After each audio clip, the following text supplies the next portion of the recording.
कभी कभी कुदरत ऐसी कहानियां लिखती है जिन पर यकीन करना मुश्किल हो जाता है।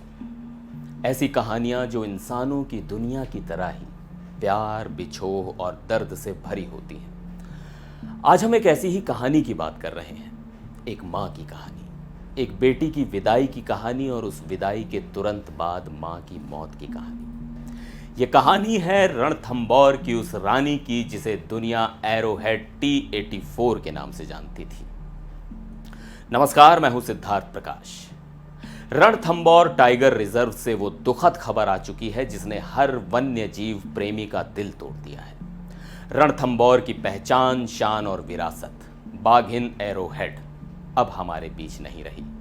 लेकिन उसकी मौत सिर्फ एक बाघिन की मौत नहीं है। ये एक ऐसा इत्तेफाक है जिसे सुनकर आप भी सोचने पर मजबूर हो जाएंगे कि क्या ये महज एक संयोग था या एक माँ का अपनी बेटी से बिछड़ने का गम जिसे वो बर्दाश्त ना कर सकी। चलिए आपको पूरी कहानी सिलसिलेवार तरीके से समझाते हैं। तारीख 19 जून, जब वन विभाग की टीम रोज की तरह रणथंभौर के जोन नंबर 2 में ट्रैकिंग कर रही थी, तभी उनकी नजर एक जगह ठहर गई। वहां जंगल की रानी एरोहेड शांत पड़ी थी।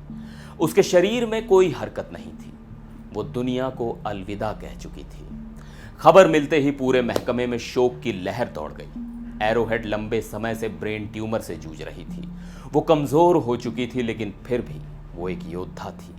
लेकिन सबसे दिल दहलाने वाली बात यह है कि एरोहेड की मौत की खबर ठीक तब आई जब कुछ ही घंटे पहले उसकी एक बेटी कनकटी को रणथंभौर से विदा किया गया था। कनकटी को कोटा के मुकुंदरा हिल्स टाइगर रिजर्व में शिफ्ट किया जा रहा था। सोचिए, एक माँ जिसकी एक बेटी हमेशा के लिए उससे दूर जा रही हो और उसी दिन वो माँ हमेशा के लिए आंखें मूंद ले। ये महज एक खबर नहीं है, ये एक माँ के दिल का दर्द भी है जिसे शायद जंगल की खामोशी ने भी महसूस किया होगा। आखिर एरोहेड इतनी खास क्यों थी? क्यों उसके जाने से रणथंभौर के इतिहास का एक पन्ना खत्म हो गया? एरोहेड का खून शाही था। वो रणथंभौर पर सालों तक राज करने वाली दुनिया की सबसे प्रसिद्ध बाघिन मछली T-16 की नाती थी। उसकी मां थी रणथंभौर की एक और मशहूर बाघिन कृष्णा T-19। एरोहेड ने अपनी विरासत को बखूबी आगे बढ़ाया। उसने 4 बार में कुल 10 शावकों को जन्म देकर रणथंभौर को आबाद किया। उसकी 2 बेटियां रिद्धि और सिद्धि आज भी रणथंभौर की शान बढ़ा रही हैं। और जिन शावकों की विदाई हुई उनमें से एक को कैला देवी, एक को रामगढ़ विषधारी और बेटी कनकटी को मुकुंदरा भेजा गया ताकि वहां भी बाघों का कुनबा बढ़ सके। एरोहेड सिर्फ एक बाघिन नहीं, एक परफेक्ट मां थी, एक योद्धा थी और रणथंभौर की सच्ची रानी थी। लेकिन इस भावुक कहानी में एक ऐसा मोड़ भी आया जिसने कई सवाल खड़े कर दिए हैं। एक तरफ जहां लोग रानी की मौत का शोक मना रहे थे, वहीं दूसरी तरफ उसकी मौत पर एक तमाशा बना दिया गया। NTCA यानी नेशनल टाइगर कंजर्वेशन अथॉरिटी का प्रोटोकॉल साफ कहता है कि किसी भी बाघ का पोस्टमार्टम बंद कमरे में पूरी गोपनीयता के साथ होना चाहिए। लेकिन रणथंभौर में क्या हुआ?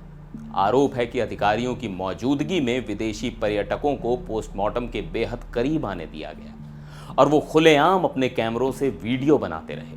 बाद में फील्ड डायरेक्टर को उन्हें टोकना पड़ा, लेकिन तब तक जो नहीं होना चाहिए था वो हो चुका था। एरोहेड अब पंचतत्व में विलीन हो चुकी है। पद्मला तालाब और राजबाग की घाटियों में अब उसकी दहाड़ नहीं गूंजेगी, लेकिन उसकी विरासत, उसकी कहानियां रणथंभौर की हवाओं में हमेशा जिंदा रहेंगी। एक बेटी की विदाई और एक मां की मौत की ये कहानी हमें याद दिलाती है कि जंगल के भी अपने नियम, अपने रिश्ते और अपना दर्द होता है। इस पूरी घटना पर आप क्या सोचते हैं? हमें कमेंट सेक्शन में ज़रूर बताएं। अगर ये कहानी आपके दिल को छू गई हो तो इस वीडियो को लाइक और शेयर करें और हमारे चैनल को सब्सक्राइब करना ना भूलें। मिलते हैं अगले वीडियो में, तब तक के लिए नमस्कार।